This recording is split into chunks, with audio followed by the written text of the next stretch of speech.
La semana pasada cambiamos el esquema. Habíamos estado estudiando el libro de Deuteronomio y al domingo pasado empezamos a estudiar ¿qué, hermanos? Las parábolas. ¿Y de qué parábola hablamos? ¿Se acuerda? La parábola del sembrador. ¿Y por qué hablamos de la parábola del sembrador primero? Porque Jesús dijo que si no entendían la parábola del sembrador, ¿cómo iban a entender las otras parábolas? Es decir, que la parábola del sembrador es fundamental para entender las demás parábolas. Ahora, en la parábola del sembrador hay un mensaje, hay un elemento que es un par de elementos importantes que yo solamente quiero recordar para que pues queden más grabados en nuestra mente y en nuestro corazón.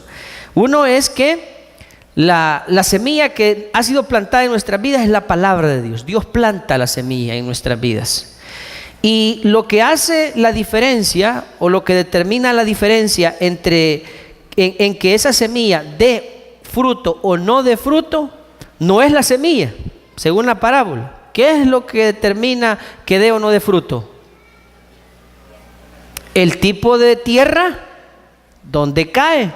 Donde cae la semilla, según la parábola, eso va a determinar qué va a pasar con esas semillas. Que lleve fruto al 100 por una, o que esa semilla no produzca nada, no depende de la semilla en la parábola, depende del lugar donde cae.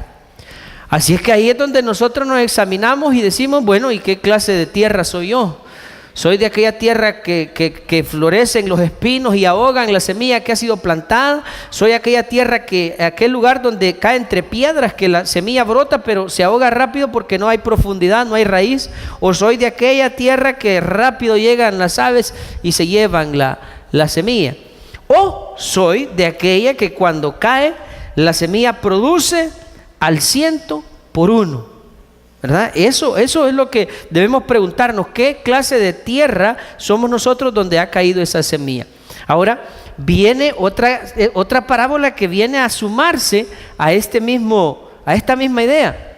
Voy a pedirles que vayan en sus Biblias al Evangelio de Marcos, capítulo 4, versículos del 26 al 29. La parábola del crecimiento de la semilla. Es otra parábola que de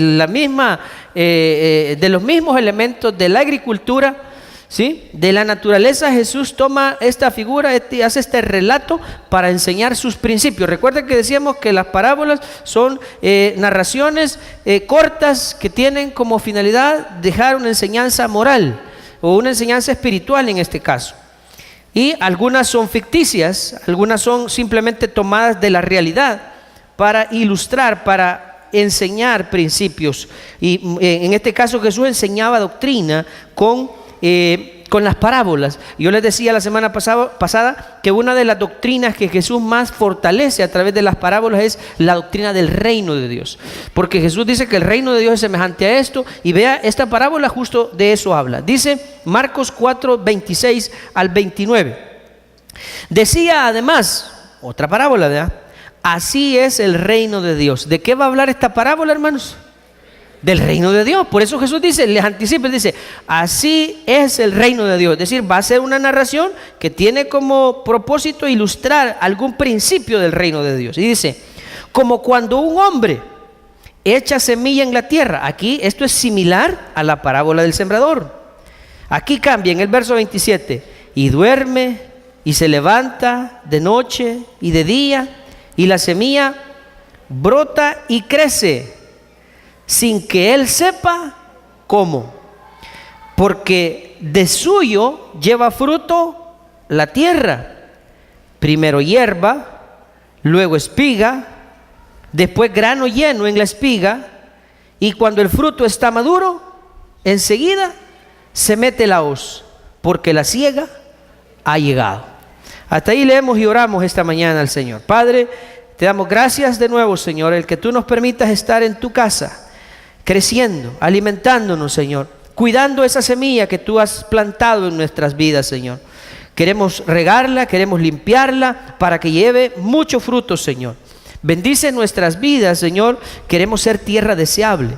Queremos llevar fruto, Señor, abundante, fruto agradable, fruto de justicia, Señor. que esa semilla, Señor, produzca al 100 por uno. Dios mío, te ruego en el nombre de Jesús que tú apartes todo aquello que pueda dañar, que pueda estorbar, que pueda distraer, Señor, o impedir que tu palabra cumpla el propósito con el que tú nos la envías. Señor, oro por aquellos que están con nosotros, que aún no han rendido sus vidas a ti. Que tú, Señor, transformes sus corazones, sus mentes, que tú hagas la obra en ellos, Señor, que los cambies, que los hagas nacer de nuevo, y que esa semilla que has puesto crezca, germine y dé fruto, Señor. Gracias, Padre.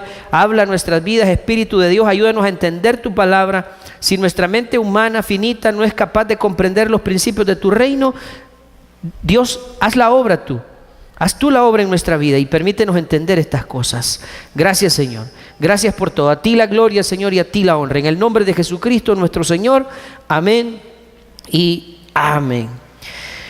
En este caso vamos a hablar del crecimiento de la semilla. ¿Cómo es que la semilla crece y da fruto? Vamos a hablar del extraño proceso de Dios. Ya va a ver por qué el extraño proceso de Dios. Llamamos extraño a este proceso porque no sé si usted alguna vez ha intentado ver cómo es que una semilla, una sumaceta que usted ha sembrado por ahí, usted ha querido ver cómo crece la planta. ¿Alguna vez ha intentado hacer eso? Estar pendiente ahí a cada rato. Voy a ver cuándo está. Y sucede, alguna vez me acuerdo yo que lo intenté hacer, ¿verdad? Estar pendiente de alguna planta, a ver cuándo crece, cuándo. Y cuando uno quiere estar pendiente, en el momentito en que uno se descuida, brota, germina. Ay, me lo perdí. Y ahí va la planta creciendo y usted no se percata que va creciendo. Ahí está todos los días, parece que está igual, pero si usted se ausentara algún tiempo, se daría cuenta de que esa planta ha crecido. ¿Cómo? Ese es el extraño proceso de Dios. Por eso Jesús utilizó esa figura, exactamente, esa ilustración. Cómo la semilla crece sin que el hombre sepa cómo. Así dice el versículo 27. La semilla crece, el hombre duerme, se levanta día y noche y él no sabe cómo. La semilla crece por sí sola. Ese es el extraño proceso de Dios. Y lo utiliza el Señor justamente para enseñarnos a nosotros que nosotros no podemos hacer crecer la semilla. Ninguno de nosotros puede hacer crecer la semilla. Ni siquiera podemos hacer que la semilla dé fruto. Es el extraño proceso de Dios. Ya vamos a ver más en detalle esa parte. Pero examinemos un poquito el contexto. Una vez más Jesús está utilizando el tema de la naturaleza, el tema de la agricultura, para ser más preciso, para enseñar los principios de su reino. ¿Con qué intención? Recuerda lo que habíamos dicho. Jesús hablaba por parábolas para que unos no entendieran. Y él aparte a sus discípulos les explicaba lo que significaba cada una de estas parábolas. Pero no a todo el mundo, porque Jesús estaba claro a quienes Dios lo había mandado a predicarle los principios del reino. Bienaventurados, dice el Señor, aquellos a quienes les he dado a conocer los misterios del reino de Dios. Así es que bienaventurados nosotros si entendemos estos principios que, aunque podrían parecer para algunos extraños, incomprensibles, nuestra mente, que ha sido renovada por el Espíritu de Dios, sí es capaz de entender estas verdades. Ahora, lo otro es, el Señor también les acaba de decir que si no entienden la parábola del sembrador, tampoco van a entender las demás parábolas. Fíjese que ahí mismo en su Biblia, a lo mejor los hermanos no tienen esos versículos ahí a la mano para ponerlo en pantalla, pero ahí en el capítulo 4 siempre de Marcos, versículos 33 y 34, véalo ahí en su Biblia. Dice: con muchas parábolas como estas les hablaba. ¿El qué les hablaba, hermanos? La palabra. Con parábolas Jesús les enseñaba la palabra de Dios, conforme a lo que podían oír.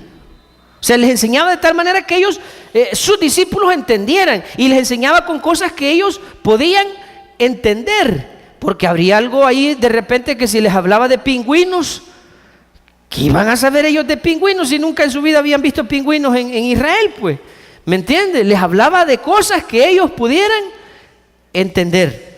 Dice luego el 34, y sin parábolas no les hablaba. Dice, sin parábolas no les hablaba, aunque sus discípulos en particular les declaraba todo. O sea, le hablaba a la multitud en parábolas y la gente y este debe ser agricultor, ¿verdad? Porque solo de la semilla y que uno salió a sembrar y que una parte cayó entre una cosa y otra se perdió y una dio fruto. Y ahora viene y dice que la semilla, aunque yo me levante día, de noche y día, duerma de noche y me levante de día, la semilla crece y que no tiene nada que ver el agricultor. Es decir, este debe de ser agricultor. Deben haber dicho los que lo oían. Pero dice que a sus discípulos él les declaraba todo. A ellos les explicaba todo, a sus discípulos. Y benditos nosotros que el Señor nos permite también entender estas parábolas. Ahora, esta parábola en particular, ¿a qué hace alusión o de qué habla? Habla al menos de 4 cosas. Número 1, habla de la semilla. ¿Qué dijimos que es la semilla? La palabra de Dios. La parábola del crecimiento de la semilla habla de eso, de la semilla, que es la palabra de Dios. También habla de procesos, que la vida cristiana, hermano, el desarrollo de la vida cristiana es un proceso. La Biblia dice que la senda del justo es como la luz de la aurora que va. Y Jesús aquí enseña, dice que la semilla, primero se pone la semilla, que luego dice en el versículo 28, primero es hierba, después espiga y después grano lleno. Habla de un proceso, un extraño proceso que Dios lleva a cabo con esa semilla. De igual forma, la vida de los cristianos es un proceso. Hay personas que se quieren saltar las etapas del proceso de Dios, y nosotros debemos entender que igual que en la vida natural, hermano, nosotros no podemos esperar que un niño de 5 años se comporte como un adulto. Es un proceso. A veces nosotros queremos que los niños de 7 años se comporten como nosotros los adultos, que ya aburridos y amargados llegamos y estamos en un lugar y ahí nos estamos quietos. Y estate quieto, porque los niños ahí están como que tuvieran, y más si les han dado dulce, ¿verdad? Están una energía increíble, y nosotros queremos que los niños a veces actúen. Es que estate quieto, hombre. Cuando usted y yo también éramos chiquitos, igual nos comportábamos, éramos inquietos. Y nos llevaban, a mí no se me olvida una vez que mi mamá me trajo, por cierto, hace un montón de años, a visitar a una señora amiga de ella ahí en el site.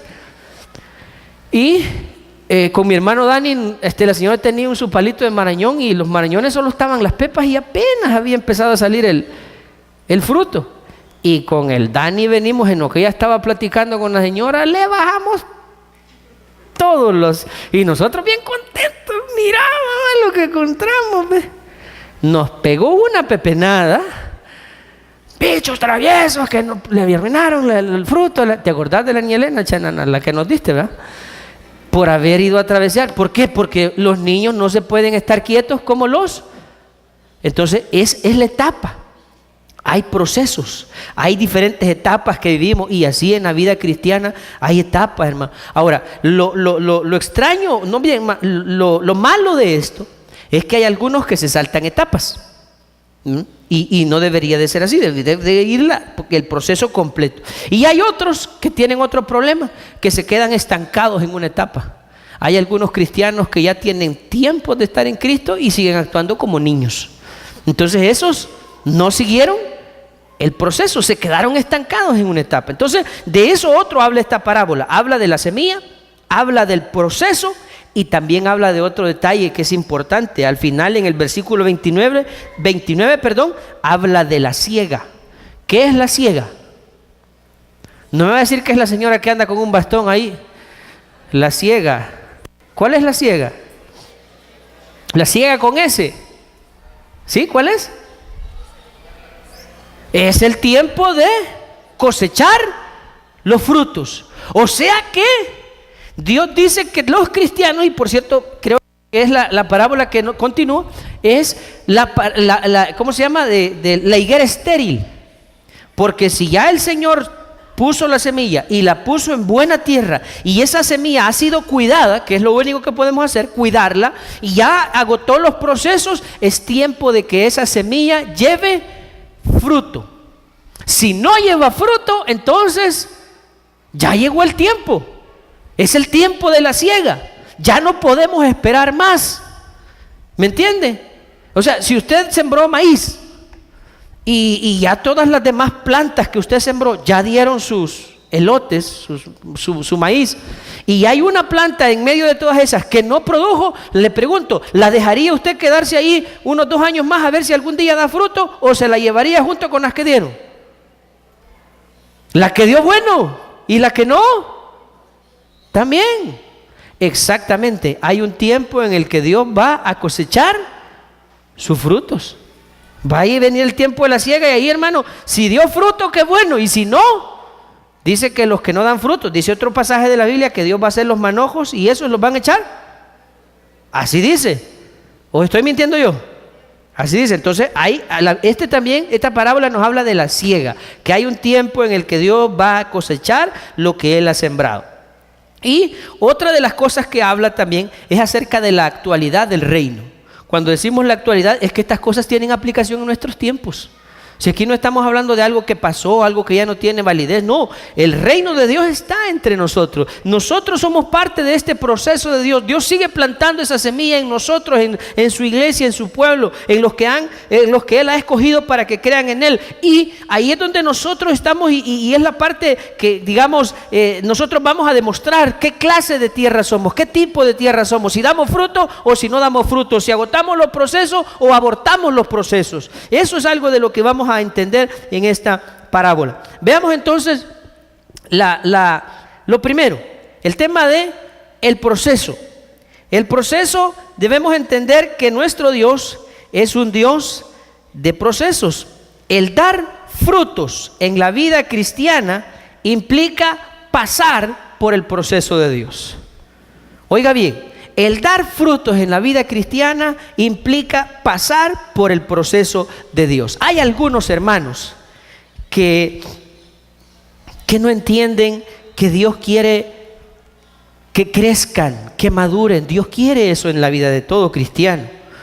El problema es que nosotros, igual que algunos, es que hay tantas similitudes con la vida natural.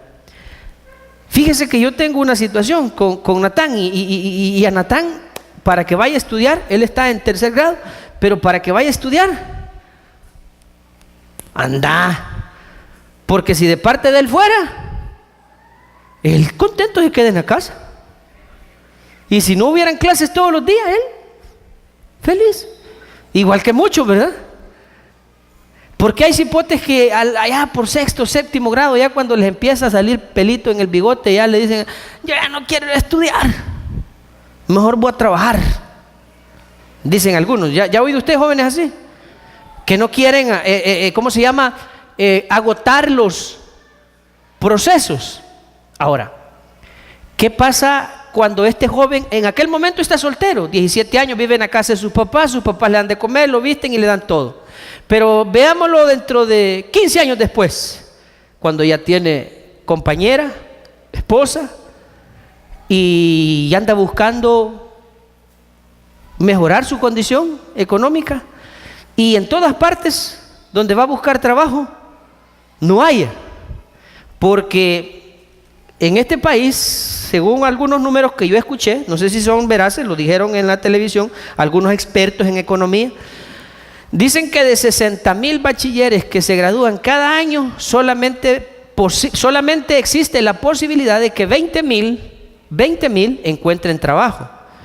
Quiere decir que de cada año hay 40,000 bachilleres que no van a hallar trabajo. Y estoy hablando de bachilleres, gente con un título de bachillerato disponible ahí para trabajar. Ahora, si hay 40,000 cada año nuevos bachilleres buscando trabajo, imagínense los que no son bachilleres, ¿qué oportunidad tendrán a la hora de ir a buscar un empleo? ¿Tendrán más o menos oportunidades? En ese momento, entonces la gente dirá, la regué, hubiera estudiado. Así es en la vida cristiana.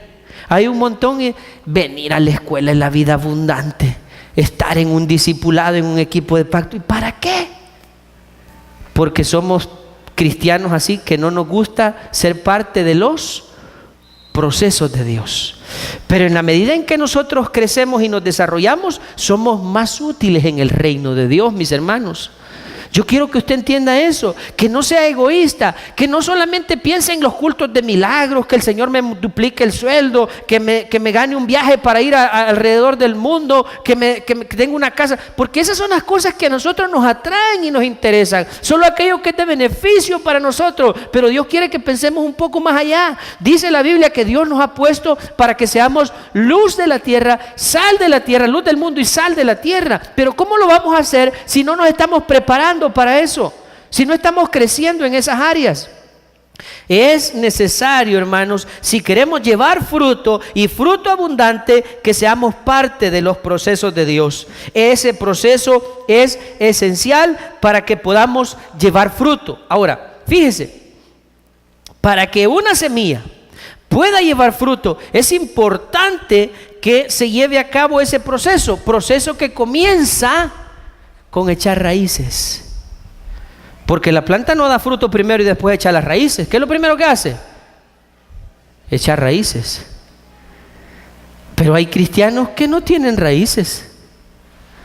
Porque viene cualquier viento de doctrina o cualquier viento de filosofías o de cualquier ideología, llámele política, económica, religiosa, cualquier clase de ideología, y de inmediato aquella planta se la lleva el viento. ¿Por qué? Porque no tienen raíz.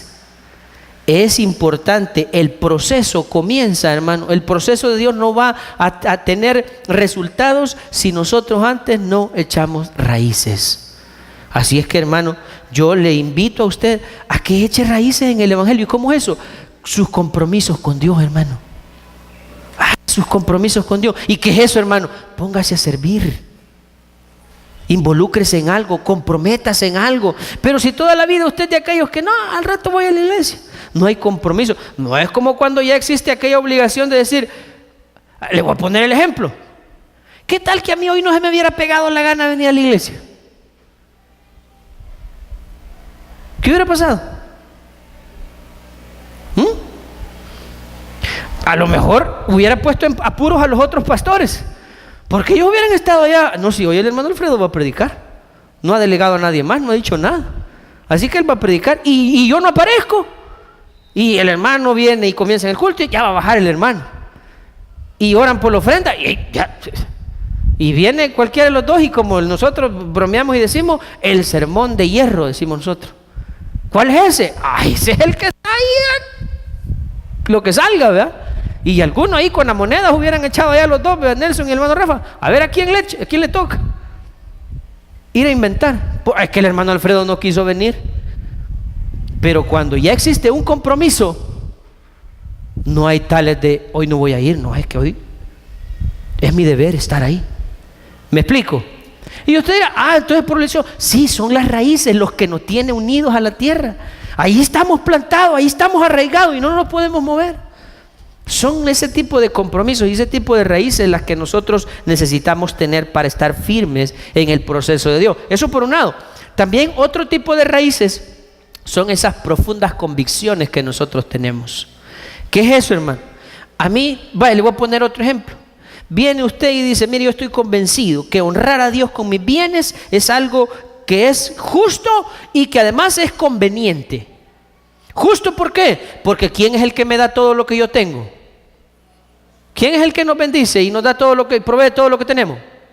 Dios. Entonces, si Él dice, que Él que me lo da todo, me dice que quiere que yo le devuelva la 10ª parte y que además lo honre con mis ofrendas, ¿será justo eso? Entonces es justo que yo honre a Dios con mis bienes. Y además es conveniente, porque dice Dios que si yo lo honro con mis bienes, entonces Él se va a asegurar que a mí no me haga falta nada y que me va a bendecir con abundancia. Entonces no solo es justo, sino que además es conveniente. Entonces yo estoy convencido de eso. Y viene un día el hermano René Montano y me viene a decir, mire hermano Alfredo, ¿y usted diezma ahí en la iglesia? Sí, hermano, si es que eso es justo y es conveniente. No, hombre, brother, mire, yo no, hombre. Y no ha visto usted, si todos estos pastores ahí, ellos se reparten todo eso y no ve que todos andan en carro y todos bien alivianados y no ve cómo están de gordos o lo hartando se pasan. Y empieza él a decirme que no sé qué. Claro, es hipotético. Yo sé que el hermano no hace eso, es hipotético. Y él viniera a tratar de convencerme de lo contrario a lo que yo creo. Si yo estoy convencido con mis principios, nada de lo que él diga me va a mover de donde yo esté. Pero hay algunos que vienen y les dan cualquier terapia y ya les dieron vueltas todas sus creencias, sus principios y todo. ¿Por qué? Porque no tienen raíces. El proceso de Dios comienza por echar raíces, y eso tiene que ver con el hecho de comprometernos con Dios de alguna manera, ligarnos a Dios. Tiene que ver con esos principios que nosotros nos aferramos. Amar al prójimo es lo más conveniente en lugar de odiarlo. Servir a Dios es conveniente. Esos principios son nuestras raíces también. Y otra de las cosas para que este proceso se lleve a cabo es que no nos debemos cansar de compartir la palabra de Dios. ¿Para qué? La semilla caiga y empiece a echar raíces. Ahora, también es importante, hermanos, en estos procesos de Dios no podemos correr. Tenemos que ir en el tiempo que Dios lo ha establecido. A mí eso me ha quedado comprobado. En el tiempo que tengo de servir al Señor, he tenido aciertos y desaciertos, ¿verdad? Y aprendí algunas lecciones que ahora se las comparto. El querer, a veces uno por el entusiasmo de ver a alguien nuevo venir a la iglesia, imagínese usted que el hermano Omar Mata es un hombre prominente en la ciudad, qué sé yo, una persona con comodidad, con dinero, reconocido, un personaje en la iglesia, y de repente Dios pone en el corazón del hermano Omar visitar la iglesia. Y vengo yo, el pastor de la iglesia, y al ver, miren quién vino a la iglesia, el hermano Omar. Entonces, de tanta la emoción de tenerlo en la iglesia, que yo a nadie más saludo, pero ese día me le acerco a él. Y hermano, bienvenido, mire, y no le gustaría ser diácono de esta iglesia, hermano. Y no le gustaría predicar en el culto donde hay más gente en la iglesia, ya que nos ha visitado, hermano. Queriendo yo como quererme congraciar con él. Y nos saltamos los procesos. Entonces, quizá en algún momento, no de esa manera, pero quizá en algún momento cometimos algunos errores al querer a darles responsabilidades demasiado grandes a personas que todavía no habían madurado en la fe. Lo único que hicimos fue quemarlos. Así, quemarlos. Porque es como que a un niño de 5 años le queramos poner unas 3 bolsas de cemento en el lomo, ¿verdad? ¿Cree que podría un niño de 5 años con una bolsa de cemento en el lomo? ¿Cree que podría? ¿Qué podríamos ocasionarle? Unas graves lesiones, ¿verdad? En su espalda, podríamos dejarlo hasta inválido quizá, qué sé yo, si le ponemos. Ahora, igual es en la vida cristiana. Si cuando alguien está empezando a caminar, eso es un neófito, y no es una palabra despectiva ni es una ofensa. Neófito es un nuevo en la fe. Entonces, cuando hay un neófito, hay que dejar que lleve su proceso despacio, porque no podemos nosotros correr, no querramos correr con prisa, sino que debemos correr con paciencia. Fíjese qué interesante ese. No debemos correr con prisa, debemos correr con paciencia. Mire lo que dice Hebreos capítulo 12, versículo 1. Hebreos 12:1 dice lo siguiente: por tanto, nosotros también, teniendo en derredor nuestro tan grande nube de testigos, despojémonos de todo peso y del pecado que nos asedia, y corramos con la carrera que tenemos. ¿Cuál sería la diferencia entre correr con prisa y correr con paciencia? ¿Entiende usted la diferencia entre correr con prisa y correr con paciencia? Usted correría al mismo ritmo si usted estuviera compitiendo la carrera de los 100 metros planos. Usted la correría igual que si estuviera corriendo 10 kilómetros. ¿La correría al mismo ritmo? ¿Por qué no? ¿Cuál sería la diferencia? para correr 100 metros desde la salida, ¿verdad? ¿Cómo se llama? Usain Bolt se llama, el campeón mundial, ¿verdad? De los 100 metros planos. Dicen que los corre en 9.06 segundos. O sea que ese ingrato corre 10 metros en menos de un segundo. 10 metros en menos de un segundo, hermano, es un montón. Si en menos de 10 segundos corre 100 metros, o sea que corre más de 10, ¿cómo es? 10 metros en menos de un segundo, un poco, fracciones menos de un segundo. Ahora, correr 100 metros no es lo mismo que correr 10 kilómetros. Si yo salgo en una maratón de 10 kilómetros, salgo a la misma intensidad que corro 100 metros, ¿cuánto cree que voy a durar? Quizá ni el kilómetro y voy a caer ahí desmayado. Entonces, cuando yo sé que la carrera es larga, sí voy a correr, pero voy a correr con paciencia. Como decían en el ejército, al trote, ¿verdad? Ahí vamos trotando, no vamos caminando, vamos trotando, pero vamos a un ritmo que tengamos que llegar a la meta. Entonces hay algunos aquí, mire, aquí es donde vienen, para que usted entienda, la diferencia entre los que son llamará de Tusa. ¿Quiénes son esos llamará de Tusa? Hermano, vienen a la iglesia y el día que vienen, hermano, y podemos hacer esto, y vamos a hacer otro, y Zaragoza para Cristo, y ya va a ver, hermano, voy a ir a predicar los buses, voy a ir a predicar los parques, voy a ir a predicar, no, a todas partes, hermano, yo donde ustedes me mandan, allí voy a ir, cuente conmigo, y a partir de ahora aquí me va a tener todos los cultos, hermano, y empiezan y se comprometen. Estos son los que quieren correr con prisa, y les dura un mes, pongámosle así, largo, un mes, la bulla, y después de un mes, no los vuelve a ver. ¿Por qué? Se quemaron.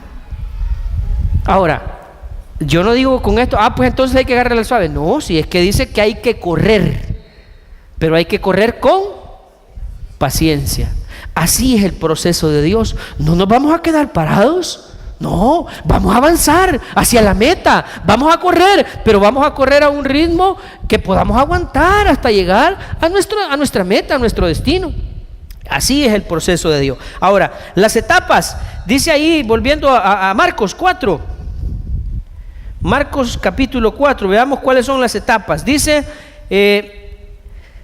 versículo 27, que el hombre pone la semilla, el hombre echa la semilla. Lo primero es poner la semilla. Luego, dice el versículo 28, porque de suyo lleva fruto. Primero, ¿qué, hermanos? Hierba. Luego, espiga. Y luego grano lleno en la espiga, es decir, grano lleno. ¿Cuál es eso? Lo primero es la semilla. La semilla en este caso podría representar la palabra que es sembrada en el corazón de una persona. Eso es, el primer paso es sembrar la semilla. El segundo es hierba, y esto es cuando aparece el tallo y presenta los primeros pasos, las primeras evidencias de que esa planta ya tiene raíces. Cuando empieza a salir el tallo en una planta, esa es señal de que ya la semilla ya puso o ya echó raíces. Entonces empiezan a aparecerse las primeras señales. Ya se empiezan a ver cambios en la vida de una persona. Ya se empieza a ver que ya hoy ya no solo viene a traer el carnet para jugar, sino que además ya viene a otro culto, en este caso de la iglesia, ¿verdad? Ya empieza a dar señales de crecimiento. Luego viene la espiga. La espiga no es el fruto en sí misma, sino es cuando ya hay indicios de dar fruto, ya hay algún compromiso, ya se involucró en algún ministerio, ya está participando en la escuela de la vida abundante, ya quiere crecer, ya está dando señales que está próximo a dar frutos.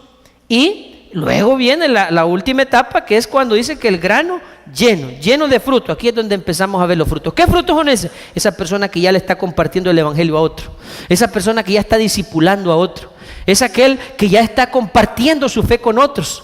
Por eso hemos denominado este año el año del discipulado, porque es el año en el que nosotros pretendemos que la iglesia llegue a tomar conciencia del deber, de la responsabilidad de multiplicarnos. Para eso Dios nos llamó, no solamente para estar sentados en el templo de la iglesia, que bueno es que crezcamos, pero ese crecimiento que estamos recibiendo se tiene que traducir en frutos agradables para Dios. Así debemos nosotros verlo de esa manera. Ahora, viene otro punto, ahí en el versículo 27. ¿Qué significa eso de que duerme y se levanta de noche y de día? ¿Acaso eso significa que Dios dejó la semilla ahí y se olvidó de ella? No. Lo que eso nos enseña es que nosotros no podemos hacer absolutamente nada para que esa semilla crezca. El que esa semilla germine y crezca es obra de Dios. Y quiero que vea cómo Dios se encarga de dar vida. O sea, cuando nosotros, aun cuando usted y yo estábamos muertos, Dios se encargó de darnos vida. Y eso en sí mismo es un milagro. Igual que una planta crezca, usted mire, no se le puede quedar viendo una semilla. Vas a nacer y vas a crecer y vas a dar fruto. Por más que usted la vea, le diga y haga, usted no puede hacer que una semilla germine y dé fruto, ¿verdad que no? ¿Quién hace eso? La naturaleza, dice la gente. Sí, pero ¿quién controla la naturaleza? Dios. O sea, usted y yo no podemos hacer que una semilla crezca y dé fruto. Si así fuera, podríamos nosotros sembrar en cualquier parte un árbol de, por ejemplo aquí, de manzano. ¿Cree usted que si sembramos una semilla de manzanas aquí lograríamos cosechar frutos? ¿Por qué? Porque las condiciones no son favorables para ese tipo de, o un viñedo, por ejemplo, tampoco, no podríamos, ¿verdad? Como que quisiéramos ir al Polo Norte a sembrar un palo de mango. No podríamos, porque eso es algo que Dios lleva a cabo a través de las leyes que le ha dejado en la naturaleza. No tenemos nada que ver nosotros en eso. Dice en Efesios capítulo 2, versículos del 4 al 5. Efesios 2, 4 al 5. Ahí está en pantalla, mire. Pero Dios, que es rico en misericordia, por su gran amor con que nos amó, aún estando nosotros, ¿cómo? ¿Cómo estábamos nosotros? Muertos en pecados. ¿Qué hizo? O sea que nosotros éramos un grano muerto. ¿Y quién hizo el milagro de hacer que de ese grano muerto surgiera la vida? Lo hizo Dios, no lo hicimos nosotros, no lo hacen los hombres. Esa no es obra de hombre, es la obra de Dios. Estando muertos, Él nos dio vida. Y dice también en Juan, capítulo 12, versículo 24, de cierto os digo, que si el grano de trigo no cae en la tierra y muere, queda solo, pero si muere, ¿qué hace? Lleva mucho fruto. ¿Qué significa? En este caso, morir, es necesario que nosotros muramos a nuestra vieja naturaleza para nacer de nuevo y entonces podemos llevar fruto. ¿Quién hace esto? Lo hace Dios.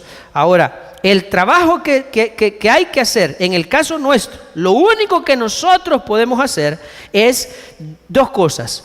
La semilla, nosotros no nos inventamos la semilla, Dios pone la semilla. Y lo que, por ejemplo, yo estoy haciendo esta mañana, yo estoy sembrando la semilla. Porque yo le estoy sembrando, ¿qué usted va a hacer con esa semilla? Es cosa de usted. Pero yo estoy sembrando la semilla. ¿Cómo? Le estoy predicando la palabra de Dios. Y eso es algo que todos deberíamos de hacer. Sembrar la semilla, ese sí es trabajo nuestro, es responsabilidad nuestra, es algo que está a nuestro alcance. El predicar las buenas nuevas es algo que además no solo está a nuestro alcance, nos fue encomendado hacer ese trabajo. El trabajo es sembrar la semilla y después de sembrarla, el otro trabajo es cuidarla. No vamos a hacer que germine, no podemos hacer que crezca, solamente vamos a estar pendientes de de las condiciones que están alrededor de la semilla que se ha plantado. ¿Qué es lo otro que nosotros hacemos aquí en la iglesia? Nosotros, y yo por eso le digo a los hermanos que es importante que hagamos los grupos pequeños, los grupos que nosotros ahora le llamamos equipos de pacto. ¿Por qué, hermano? Mire, todos aquí tenemos necesidades. Todos tenemos necesidades, pero vea usted, aquí solo hay un grupo de hermanos, aquí no está toda la iglesia. Bien podríamos ser el triple de los que estamos aquí, todos los que nos congregamos en esta iglesia. Ahora, imagine todos los hermanos, ¿usted cree que uno solo de los pastores que estamos aquí, o todos juntos seríamos capaces de atenderlos a todos ustedes en sus necesidades? ¿Usted cree que podemos? Pero si cada uno de ustedes se encargara de cuidar a otro, ¿podríamos cuidarnos? Ajá, pero para eso es necesario que usted esté dispuesto a cuidar de la semilla que se ha sembrado. Me acuerdo yo, y esto viene al caso, yo no sé cuántos de ustedes recuerdan que hace unos años tuvimos la experiencia con el CDI, ¿se acuerdan, hermana Karen? De ir a sembrar allá a Loma Linda. No sé si se acuerdan que fuimos a sembrar maíz y frijol, ¿verdad? Como 2 manzanas de terreno que nos prestaron y Compasión nos dijo, vayan y siembren. Y sembramos, nos dieron todos los insumos, la semilla, el fertilizante, ¿cómo se llaman? Los otros volados para quemar la maleza, todo eso. Total que al final pedimos la ayuda de un hermano en aquel entonces de allá de Comasagua, que nos vino a asesorar. Él era agricultor, porque nosotros de eso no sabíamos nada. Nos vino a asesorar para poder llevar a cabo cultivar la tierra y cosecharla. Pero el caso es que cuando se llegó el tiempo de los frutos, nos empezaron a peinar los frutos, como nadie estaba allá, y era una extensión de tierra bastante grande. Y resultó que cuando pedimos ayuda para ir a cultivar, a cosechar, nadie se apuntó. Y nosotros, caramba, y si eran 2 manzanas y nosotros sin experiencia, se imagina nosotros allá, ¿qué nos tocó? Bueno, dijimos, suspendimos varios días las actividades del CDI y todos allá lomeando y sacando el maíz y todo. ¿Por qué? Porque la cosecha era grande y se estaba perdiendo. Y nosotros no teníamos experiencia. Necesitábamos la ayuda de muchas manos porque la cosecha era bastante. ¿Y qué cree que es lo que pasa hoy en nuestros días con la cosecha del Señor? Dijo el Señor, la mies es mucha. ¿Y los obreros? Porque a muchos de ustedes les gusta venir a oír, pero cuidar a otros no les gusta. ¿Aló? ¿Hay alguien aquí? Esa es la enseñanza de esta parábola. Nosotros debemos sembrar y cuidar lo que se ha sembrado. Porque los que le servimos al Señor no alcanzamos a cuidar de toda esa cosecha que el Señor está produciendo. Entonces, cuando hablamos de cuidar, hablamos de regar. Hay algunos que son buenos para regarla, pero no hablamos de ese regar. Hablamos de regarla, de ponerle agua, de abonar. Hablamos de quitar la maleza. Hablamos de combatir las plagas también, porque hay plagas que amenazan la cosecha de Dios. Entonces el combatir esas doctrinas erradas, esas ideologías, esas filosofías huecas, combatir eso es trabajo de nosotros. Yo les decía a los hermanos que da tristeza encontrarse gente que en las fiestas patronales, gente que uno considera o piensa que es gente madura en la fe, ver que van para las fiestas patronales, da tristeza. ¿Y qué dice uno de eso? Es la maleza que ha crecido y no se han dado cuenta y están aferrados a ese tipo de creencias todavía. Allá andan detrás de la Virgencita. ¿Por qué? Significa que todavía no tienen claro en quién han creído. No tienen claras sus convicciones o sus creencias. Quitar esa maleza es parte del cuidado que nosotros debemos tener de la semilla. Quitar la maleza, combatir las plagas, es parte del trabajo que Dios nos ha encomendado. Ahora, el crecimiento, hermano, eso es trabajo de Dios. Y con eso ya quiero ir terminando. Mire lo que dice ahí en el versículo 27. Dice que el hombre pone la semilla y luego duerme y se levanta de noche, duerme de noche, se levanta de día, y la semilla brota y crece sin que él sepa cómo. O sea, no sabe, el que puso la semilla, él no sabe. Usted y yo no sabemos cómo es que va a crecer. Y yo le quiero mostrar lo que dice en 1 Corintios, capítulo 3, versículos 6 y 7. 1 Corintios 3, 6 y 7, cuando el apóstol Pablo, hablando acerca de la obra de Dios, dice, yo planté, dice, que es el trabajo nuestro. Apolos regó, pero el crecimiento, ¿quién da el crecimiento? Así que ni el que planta es algo, ni el que riega, sino que quien merece el crédito es Dios, que da el crecimiento. Entonces usted y yo no nos vayamos a creer, porque yo conozco gente que porque puso una semilla ya se cree que es la mamá de los pollitos. Y aquí dice la Biblia que ni el que siembra ni el que riega es. O sea que aunque usted y yo sembremos y reguemos, no somos. ¿Quién merece todo el crédito? Porque es Él el que da el crecimiento. Es Dios el que da el crecimiento. Usted crece porque Dios le da el crecimiento. Dice también en Colosenses capítulo 2, versículos 18 y 19.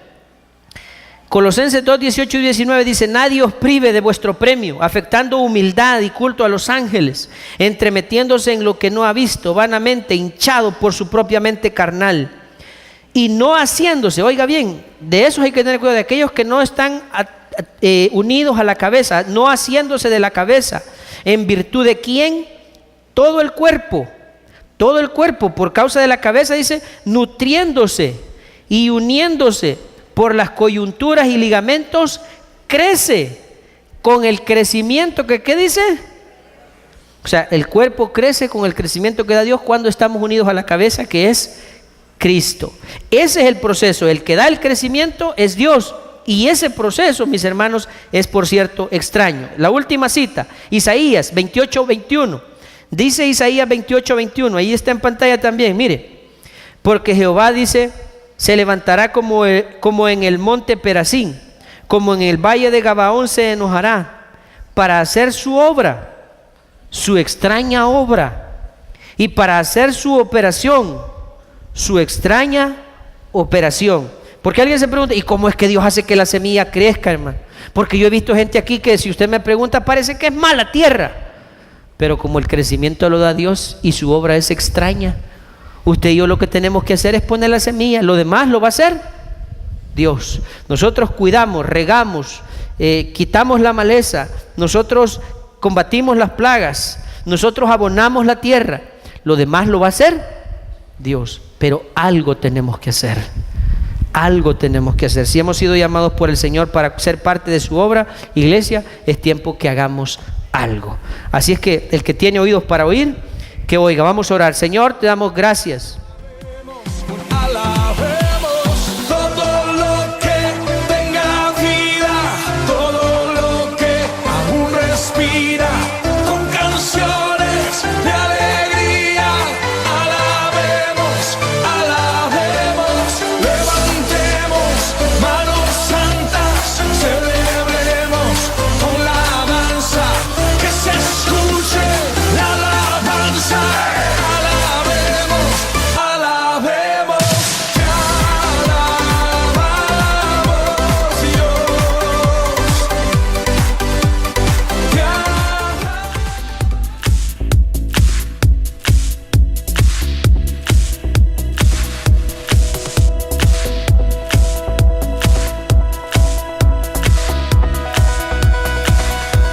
Estaba mi corazón, pero tu mano me rescató.